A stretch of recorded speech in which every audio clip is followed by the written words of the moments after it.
Hey everyone, Jonathan Allen here. Let me start with a question that might make you uncomfortable. If an unexpected $400 emergency hit you today, your car breaks down, your phone dies, medical bill, could you cover it without going into debt? If you answered yes, congratulations. You're already doing better than 1/3 of Americans. But if you answered no, or even if you're barely scraping by, this video might just change your financial life forever. Here's what most people don't realize. Even if you have money saved up, if it's sitting in a regular bank account, you're losing money every single day. And I'm going to show you exactly why that's happening and what the wealthy do differently. My name is Jonathan Allen, and over the past 9 years, I've helped thousands of people break free from living paycheck to paycheck and start building real wealth. And today I'm going to share the biggest financial mistakes that keep people broke and, more importantly, how you can avoid them starting today. But before we dive in, if you want more financial tips like this from my 9 years of experience, do me a favor. Hit that like button and subscribe to this channel. It really helps me reach more people who need this information. Trust me, what I'm about to share could save you thousands of dollars. Alright, let's get into it. So first, let's talk about the biggest lie you've been told about money. That saving it in a bank is the safe and smart thing to do. Here's the truth. Every day your money sits in a savings account, it's losing value. And it's not because the bank is stealing it, well, not directly anyway. It's because of something called inflation. Let me break this down real quick. Let's say you have $10,000 in your savings account. Your bank might be paying you, 0.5% interest? Maybe 1% if you're lucky? So after a year, you've got $10,050. You made $50, cool, right? Wrong. Because while your money was sitting there growing by $50, inflation was running at 3%, 4%, sometimes even 6% or higher. That means the cost of everything, your groceries, your rent, your gas went up by $300. $400, maybe $600. So even though your bank account says you have more money, you can actually buy less with it. You're getting poorer while thinking you're being responsible. And here's the kicker. The bank knows this. They're taking your money, investing it, and making 8%, 10%, 12% returns. Meanwhile, they're paying you less than 1% and watching your purchasing power disappear.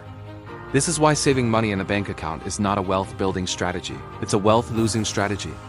Now the rich people, they don't save money in banks. They invest their money. And that's the key difference. When you invest, your money actually grows faster than inflation. The stock market historically returns about 10% per year. Real estate appreciates. Businesses grow. Rich people understand that cash sitting in a bank is trash. It's a depreciating asset. They keep their money working for them, not against them. Now, let me tell you about the first major mistake that keeps people broke. They have no clear financial goals. Think about it. How are you supposed to get somewhere if you don't know where you're going? Most people are just drifting financially. But wealthy people, they set specific, measurable goals. Not, I want to be rich someday. That's not a goal, that's a wish. A real goal sounds like this. I want to save $10,000 for an emergency fund in the next 12 months. Or I want to pay off my $5,000 credit card debt in 18 months. Or I want to invest $500 per month into index funds for the next 10 years. See the difference? These goals have numbers and deadlines. When you have a clear financial goal, every decision you make with money becomes easier. Should you buy that new phone? Well, does it help you reach your goal or does it push you further away? The answer becomes obvious. So if you're serious about not being broke anymore, sit down today and write out 3 specific financial goals with actual numbers and deadlines. This alone will put you ahead of most people. The second major mistake, not preparing for emergencies. Remember that $400 emergency I mentioned at the beginning? According to AAA, the average car repair costs between $500 and $600. That's more than what 1/3 of Americans have saved. Here's what happens when you don't have an emergency fund. You're one flat tire, one broken phone, one unexpected medical bill away from going into debt. And once you're in debt, especially credit card debt with interest rates of 20%, 25%, sometimes 30%, you're in a hole that's incredibly hard to climb out of. Think about it. You can't save money because you're too busy paying off debt. And you went into debt because you didn't have savings. It's a vicious cycle that keeps people broke forever. Wealthy people break this cycle by having what's called few money.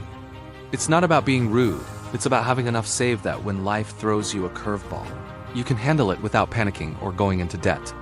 Now, I know what some of you are thinking. Jonathan, I can barely pay my bills.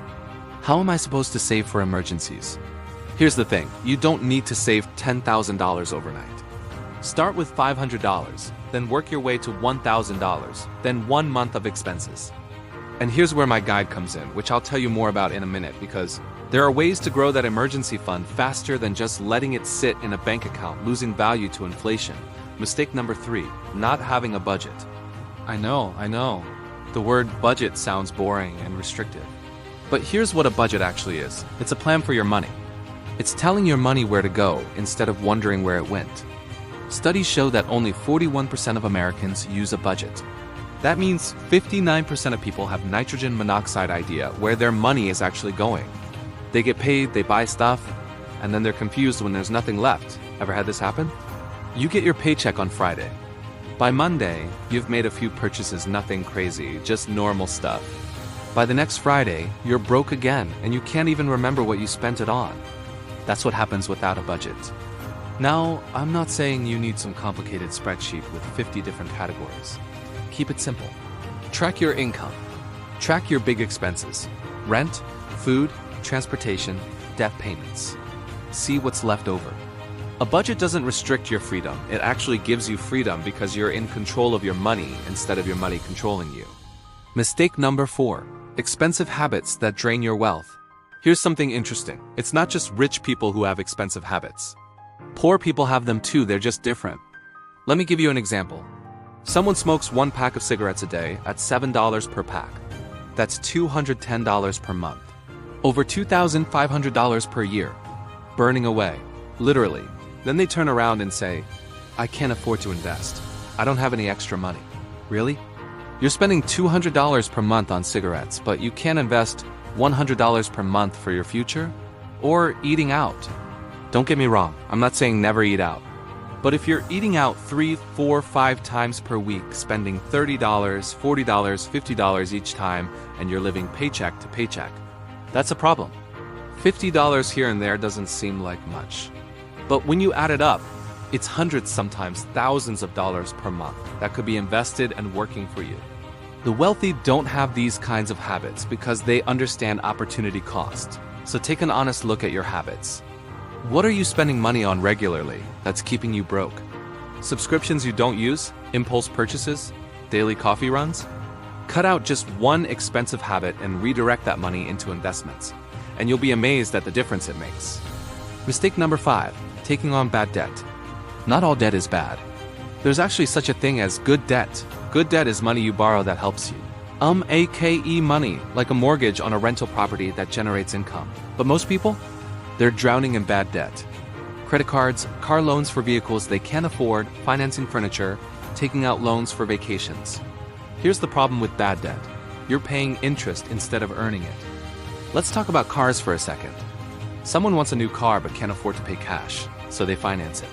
Now they're paying interest to the bank. The car is losing 20 to 30% of its value the moment they drive it off the lot, and they're locked into payments for 5, 6, sometimes 7 years. Meanwhile, a wealthy person? They either pay cash for a reliable used car, or they invest their money and let it grow instead of tying it up in a depreciating asset. As the saying goes, rich people earn interest. Poor people pay it. If you have bad debt right now, especially high-interest credit card debt, make paying it off a priority. Because every month you're paying 20% interest on that debt, you're making the credit card company rich while you stay broke. Mistake number 6, and this is a big one, not paying yourself first. Most people handle money like this. They get paid, they pay their bills, they buy what they need. Maybe they treat themselves to something, and then if there's anything left over, they might save or invest it. But here's the problem. There's never anything left over. Wealthy people do it backwards. They pay themselves first. The moment they get paid, they automatically invest a portion, 10%, 20%, whatever they can into investments. Then they live off the rest. This is how you build wealth. Not by saving what's left over after spending, but by spending what's left over after investing. And here's the beautiful part. When it's automatic, you don't even miss the money. But you can't build wealth just by saving money alone. You need to invest it. You need to put your money to work so it's growing faster than inflation and building your net worth over time. This is exactly why I created something specifically for people who are tired of being broke and ready to start building real wealth. I've put together a complete step-by-step guide for beginners that shows you 24 better alternatives to keeping your money in a bank where it loses value every day.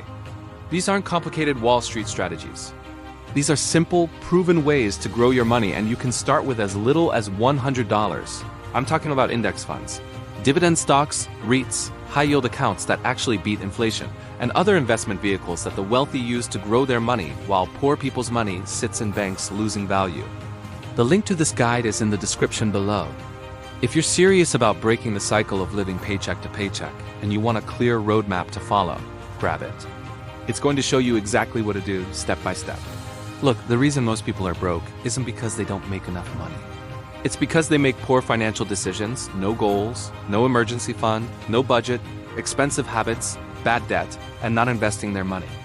But the good news? Every single one of these things is fixable. You can turn this around starting today. So here's what I want you to do. Drop a comment below and tell me which of these mistakes hit home for you. What's the number one thing holding you back financially? And if you got value from this video, make sure you're subscribed and hit that notification bell so you don't miss future videos where I break down exactly how to build wealth, even if you're starting from zero. Remember, the difference between being broke and being wealthy isn't luck. It's decisions.